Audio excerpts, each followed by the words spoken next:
me tocó evitar. Sí, hola, ¿qué tal? Buen día, soy Alejandro Chávez aquí para Creativo Radio y hoy vamos a hablar de un tema muy importante. Nos acompaña Héctor de la Mora, ingeniero civil, ¿verdad? Egresado de la Universidad de Guadalajara y con estudios medioambientales o de energías. Y el tema va a ser pues el agua, ¿no? ¿Por qué tenemos problemas de agua en Guadalajara cada que llueve, por ejemplo? Sí. ¿Qué nos puedes contar? Bueno, gracias Alejandro. La problemática del agua a nivel mundial es un tema que es preocupante para el ser humano porque prácticamente nosotros dependemos del agua.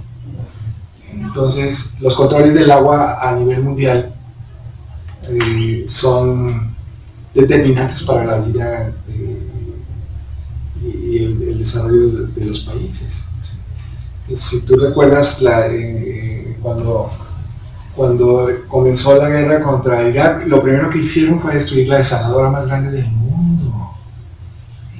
Lo primero que hicieron fue destruir el abastecimiento del agua, porque pues era vital y aparte pues era una forma de control, ¿no? Porque el agua prácticamente nosotros no podemos vivir sin agua. Podemos a lo mejor dejar de comer 1 o 2 días, pero de tomar agua es complicado porque pues nuestro cuerpo está formado el 97% por agua, ¿no? O sea, y prácticamente nuestro cuerpo, nuestro cerebro, nuestra sangre, nuestros riñones, nuestro corazón, el flujo que existe, el movimiento, la carne, todo está formado por agua. Entonces prácticamente es un vital al que estamos anclados naturalmente. Sí. Entonces, partiendo de ahí, sin agua pues no vivimos, ¿verdad? No. Ok. Ahora, históricamente, digamos, pues antes, ¿no? de la construcción, antes de que llegaran los españoles, haciendo un poquito de preámbulo, pues había, tal vez aprovechaban mejor los ríos, ¿no? No fincaban encima, ni los entubaban o algo así. Ahora, en Guadalajara tenemos varios puntos que son conflictos, ¿no? Plaza del Sol, Plaza Patria, la Calzada, no sé. Alcalde Barranquitas. Alcalde Barranquitas. No terminaríamos. No, o sea, es un tema larguísimo. Puntos donde antes que existiera la ciudad, pues unos ríos ya estaban de siempre y otros de temporal, ¿no? Que se llegaba, pero tenían su cauce natural, ¿no? Por dónde llegar y por dónde irse. Pero llega la ciudad, ¿verdad? Llegamos los humanos y empezamos a construir a lo mejor más por intereses estéticos o económicos que por ecológicos, y de repente tenemos estos problemas ahí. No sé si nos pudieras contar un poquito. Bueno, para principio, la topografía de Guadalajara en particular y la zona conurbada es una situación en la que cuando se hicieron esos proyectos no pensaron qué va a pasar después de 20 años, ¿no? Cuando se hizo el colector de San Juan de Dios, inclusive ahí hay un barreno ahí por ahí en circunvalación donde lo dejaron ahí como monumento para que fuera parte de una nueva cultura aquí en Jalisco, hacer conducir el agua hacia la barranca de Juventud en aquel tiempo, ¿no? Sí. En otros países, en Corea, en Japón, en Estados Unidos, en Francia, pues en Alemania, los ríos son parte de la atractivo de una ciudad. Sí. Si te fijas, por ejemplo, las cataratas de Niágara, el río Rin, que comienza en Suiza, pasa por Francia, pasa por Alemania, y llega hasta los Países Bajos, hasta Holanda, 1200 kilómetros. Pues cruzan las grandes ciudades, cruzan los grandes complejos industriales. Y en la Segunda Guerra Mundial ese río se contaminó muchísimo. Entonces, trabajaban los suizos, trabajaban los franceses, y el agua que les llegaba a Alemania, pues ya les llegaba toda cochina, ¿no?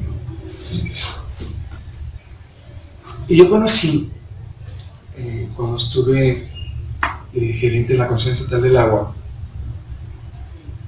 a un señor, que no recuerdo que se llama Kurt Fritz, un alemán, ya grande, hace muchos años, espero que todavía viva, que él hablaba de la problemática de limpiar las aguas, porque él decía que los ríos son parte de una ciudad y que se deben de respetar los cauces y se debe respetar la cultura del agua, se debe fomentar la cultura del agua y aplicar las leyes.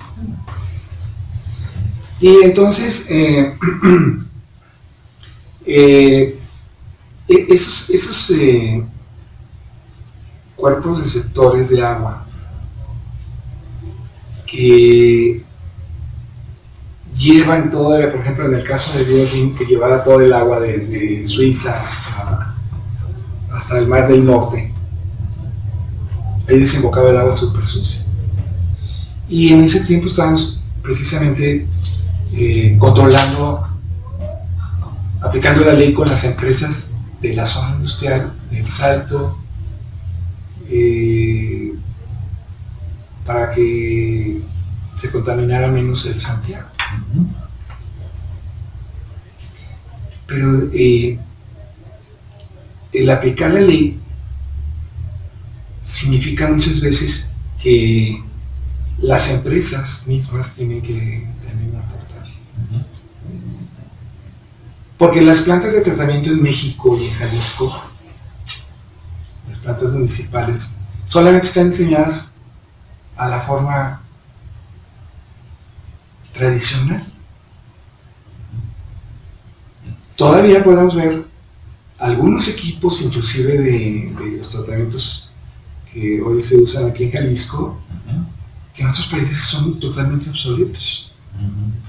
Realmente, por ejemplo, los areaderos superficiales en Poncitlán, en Ocotlán, donde hay unos problemas tremendos de contaminación. Entonces, los aeradores superficiales están prohibidos en varios países del mundo. ¿Por qué? Porque a la hora de estar moviendo las bacterias, provocan una nubosidad que queda encima del agua, pero todas las bacterias las avientan, se esparcen en el ambiente, ¿no? Entonces súmalo con las contaminaciones locales de los desechos de las industrias, ¿no? Por decir un caso solamente, no voy a ahondar más en el asunto.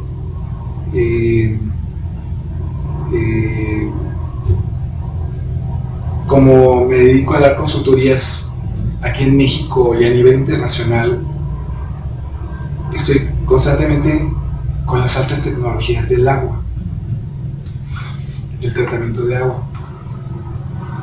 Y las soluciones alternativas existen.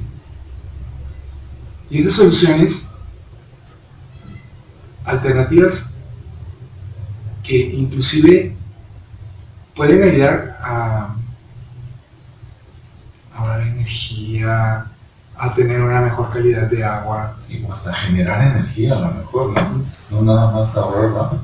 Sí, o sea, hoy podemos, por ejemplo, poner una bomba en un cerro súper lejano que no ocupe electricidad, corriente eléctrica. Es decir, podemos poner un sistema solar, y esas tecnologías pues no son nuestras, son los alemanes son los más adelantados en esto, también en bombeo. en bombeo solar. Eh, Y habiendo tanta cosa, dices, falta difusión, voluntad, aplicar leyes. bueno, lo que decía este señor alemán, Ajá. que vino a dar, precisamente a hablar sobre la problemática del río Santiago, Sí. y fuimos un grupo de ingenieros de ahí de la Comisión Estatal del Agua en aquel tiempo, y él me decía, oye,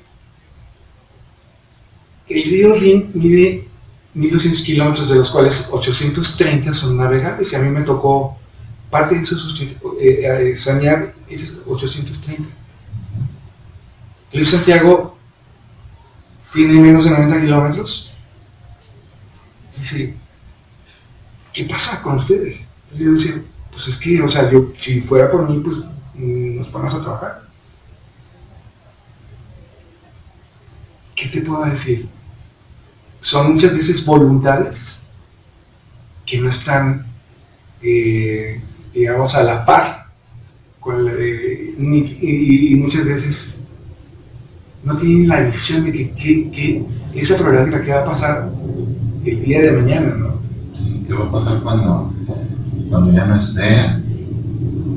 O sea, y son varios entes a nivel nacional que están involucrados con el agua. El principal es la CONAGUA. Sí. Y la CONAGUA debe aplicar la ley en las aguas federales. ¿Y la aplica? Todas las aguas son federales, ¿no? Pues Pues sí. todas las aguas Pues todas federales. están en el país, ¿no? Okay. Sin embargo, el artículo 52 dice que todas las aguas que existen en el país son federales, o sea, son de Son propiedades, atribución ¿no? Sí. federal. Ujú. Entonces, ¿qué pasa con un proyecto cuando entra a un municipio o una ciudad? Ujú. Y se mueven por donde va agarrando el cauce el agua. No se aplica la ley federal, sino que le sueltan muchas veces la responsabilidad de un canal o de un río a un municipio, pero ese municipio no está preparado para poder sanear y poder controlar las descargas de las industrias a los cuerpos receptores o a los mantos acuíferos, y que de alguna forma están contribuyendo a que esto se vaya acumulando como el cáncer en la piel, ¿no? Ujú. Se vaya acumulando el sol. Dicen que las personas que toman mucho sol acumulan el sol y que ya ese sol ya no, o sea, ya se acumuló en la piel, ¿no? Y desgraciadamente y afortunadamente también, como hay muchos industriales que están muy conscientes de las problemáticas y de cumplir con las leyes, también hay otros industriales que pues prácticamente les sale más barato pagar una multa Que cumplir con la... por derechos Ujú. que cumplir con la norma 001, la norma 003, la norma 002, que son las que marcan el destino de las descargas desde el nivel municipal hasta el nivel federal. Pero si tú no aplicas la ley, porque la ley ahí está y es perfectible, y creo que aplicando la ley que existe en México del agua, podríamos tener un país mejor. Pero no se aplican las leyes. Entonces, la aplicación de la ley debe ser un ejemplo a nivel nacional. Si alguien contamina en este momento, se aplica la ley, no de que, ay, es mi compadre, ay, no, porque... Sí, ya se amparó. No, tiene 500 trabajadores o tiene 2,000 trabajadores, y si le cerramos la empresa, vamos a dejar así. O sea, esos jueguitos son los jueguitos que se deben de, digamos, dejar a un lado contra la conciencia de los industriales y la conciencia de las personas que reciben sus desechos alrededor. Sí. Porque esos desechos industriales, a final de cuentas, tienen sus consecuencias. Sí. Sí, y de mucho largo plazo, ¿no? Ok, ahora la pregunta difícil. No sé qué hay que hacer, porque bueno, tal vez podría haber una solución o varias soluciones, pero ¿tú crees que en algún momento eso vaya a cambiar en los próximos, digamos, 10, 15, 20 años? Y si se da, va a ser porque la gente digamos, por conciencia ecológica o natural, o porque se va a dar un problema tan grave que no nos va a quedar otro. Mira, yo creo que los medios de información juegan un papel importantísimo. Y hoy en día, digamos, las redes sociales influyen muchísimo. Y hoy hay más jóvenes enterados de las problemáticas, y la juventud me parece que tiene una mayor conciencia de las cuestiones planetarias, porque este es un problema no nada más local, sino son problemas a nivel planetario. El problema de la contaminación del agua es una situación que la aplicación de leyes en los distintos países nos ha hecho que tengan más cuidada su naturaleza, ¿no? No significa que sean esos países perfectos, porque también tienen sus problemas muy serios, y nuestras contaminaciones son contaminaciones de desechos que muchas veces son muy difíciles de tratar, y esto la gente no lo sabe. Pero por decirte algo, hay varios tipos de agua: las aguas domésticas, las industriales y las aguas combinadas, las aguas mixtas. Esas son las aguas de desecho. Entonces, ¿qué desechas tú en la casa? Desechas el jabón con el que lavas los trastes, comida, desechos humanos. Desechas, digamos, los detritos naturales del ser humano. Desechas en los mismos detritos, en la misma orina, desechas la pastilla la pastilla de la gripa, la pastilla del dolor, la pastilla anticonceptiva, el antibiótico. Entonces, y otras cosas. Entonces, la ley nada más habla de ciertos parámetros. Entonces, no alcanzamos muchas veces a medir los otros parámetros que están fuera de la ley. Porque si los midiéramos, nos daríamos cuenta que los tratamientos de agua que existen actualmente, no nada más en México, en el mundo, son obsoletos. Muchos. La segunda situación, con las aguas, estoy hablando nada más domésticas, ¿no? Es que hablamos de que, ay no, jabón orgánico, y que este jabón biodegradable, y este jabón no tiene... O sea, discúlpame, o sea, si ya saben que hay un problema con el agua, pues oye, diles a los de los jabones que ya te vendan jabón biodegradable, que se prohíban, ¿no? los que dañan, ¿no? En lugar de dejarle eso a la gente, ¿no? Ah, mira, tienes de los dos y tú sabrás cuál usas, ¿no? Entonces, el papel de baño tiene una ingeniería increíble, porque el papel de baño desde hace muchos años se diseñó de manera que las mismas bacterias se lo coman y lo desechen en el agua, ¿no? Tiene esas propiedades el papel, que se puede diluir perfectamente en el agua y es biodegradable desde hace muchos años. Pero todo lo que tiramos en el agua, en la casa nada más estoy hablando, ¿qué son? A veces se nos va una bolsita de plástico, un pedacito de plástico que rompí el recipiente de los frijoles. ¿Y de dónde tiras? Pues, ahí está en el lavatrastes, pues que se vaya por el caño. Ay, que ya terminé de cocinar. Y es que, ¿qué haces? Sin aceites. ¿Qué haces? O sea, la gente diría, oye, pues ¿qué voy a hacer con todo este aceite? Pues puedes hacer jabón. O sea, puedes hacer jabón para lavar la ropa. Yo que sé, su jabón de tocino.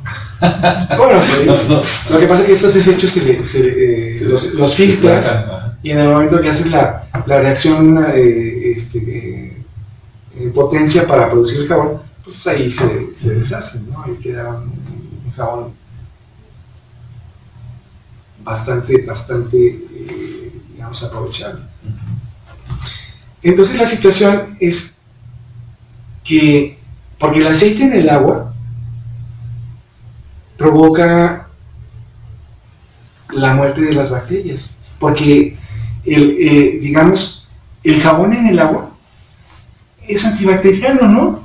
Es antibacteriano. Entonces, nos estamos bañando y las bacterias que se necesitan para que se coman todos los detritos y todo lo biológico que se pueda desechar ahí, pues no, o sea, no hay bacterias que, bueno, dicen que hay bacterias, decía un experto que tenía una bacteria que se comía los residuos del petróleo, y puede ser que sí.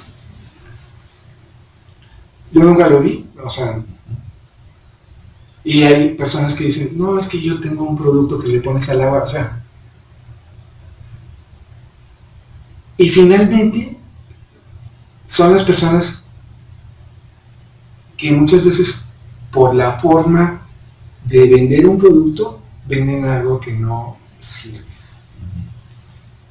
algo que es obsoleto, algo que va a provocar muchísimo gasto de energía, cuando un agua doméstica, que es la que estamos hablando ahorita, que está en la casa, pues es la más fácil de tratar. Sí, porque es la menos contaminada, por decir así, ¿no?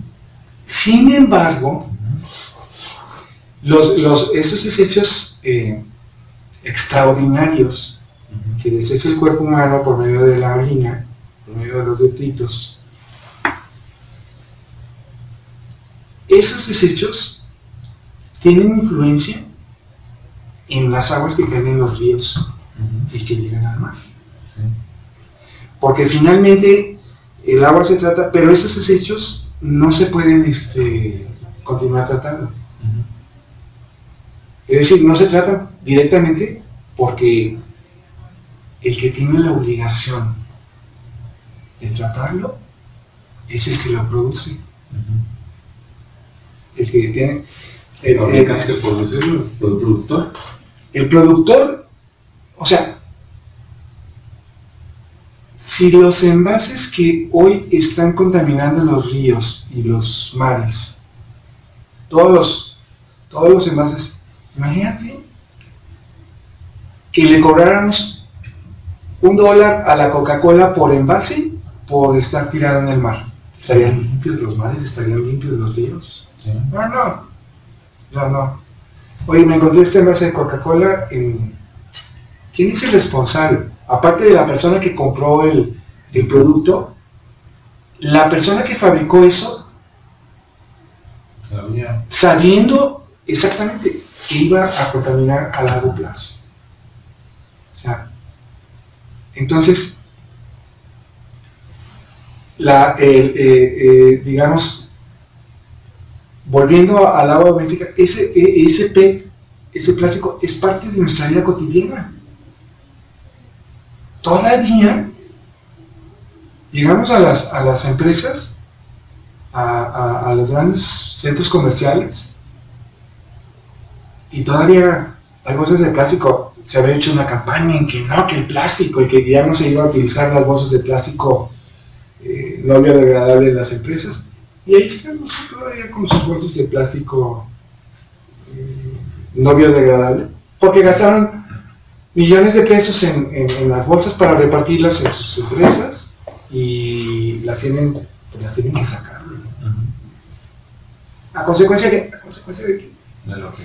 que el municipio se encarga. O sea, entonces, todo eso nos provoca que nosotros directamente desde la casa,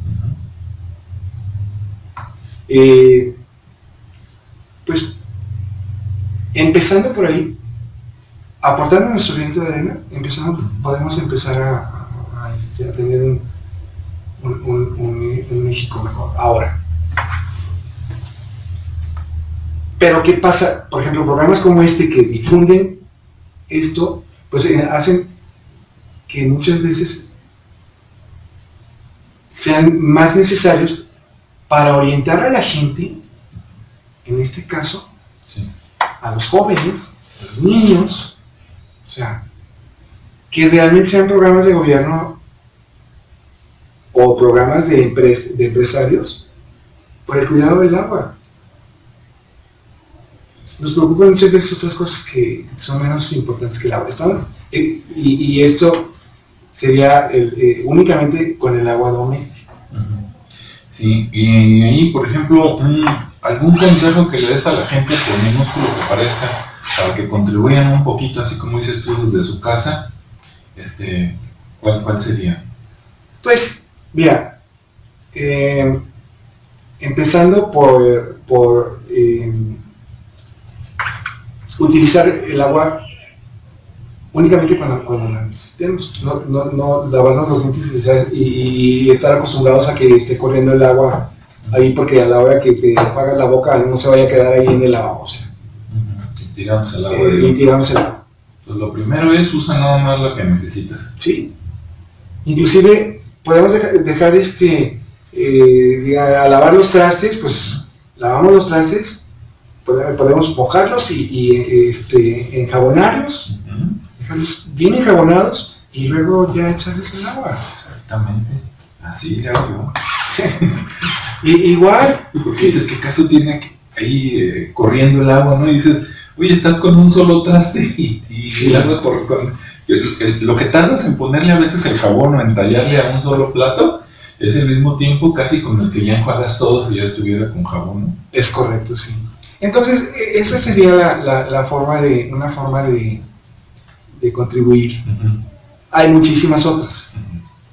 Pero estos valores humanos se le deben de inculcar desde chiquitos a los niños. O sea, que vive realmente una cultura del agua en la cual estuvieran involucrados. Los niños son los que muchas veces son los que aportan las mejores ideas. Los niños son seres pensantes que tienen esa capacidad, inclusive, de aplicar realmente las cosas como son. Sí.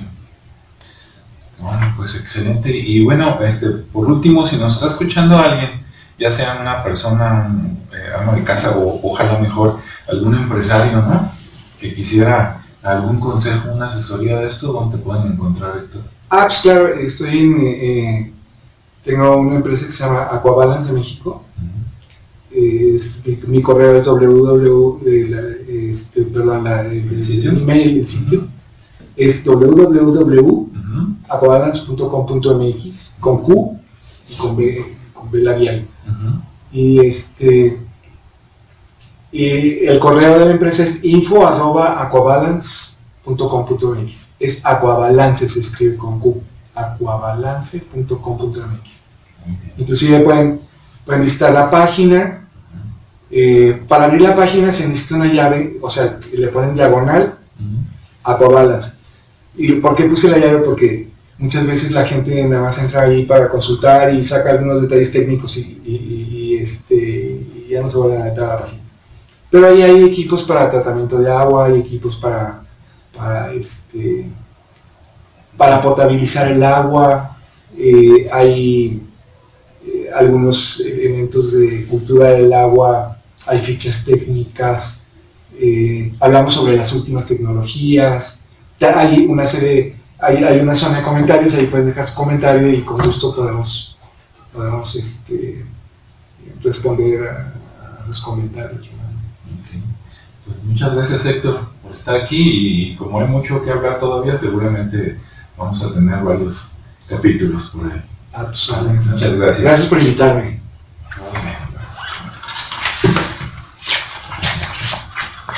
Es lo que faltó. Ah, no, sí.